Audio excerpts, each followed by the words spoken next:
Serikali ya Iran imetangaza dau nono la takriban dola 60,000 kwa raia yeyote atakayefanikiwa kumkamata hai rubani wa jeshi la Marekani. Tukio hili linakuja kufuatia kile ambacho Tehran inadai kuwa ni kuangushwa kwa ndege ya kisasa ya kivita ya Marekani aina ya F-15E, ambapo marubani wake walilazimika kujitupa kwa parachuti ndani ya ardhi ya Iran.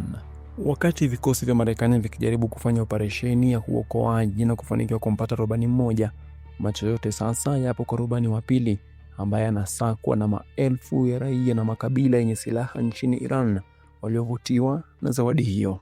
Hatua hii si tu ni ya kijeshi, bali ni mbinu ya kisaikolojia ya Iran kudhihirisha ukaidi wake mbele ya vitisho vya Rais Donald Trump, jambo ambalo limezua hofu ya kuzuka kwa vita kamili kati ya mataifa haya yenye nguvu duniani.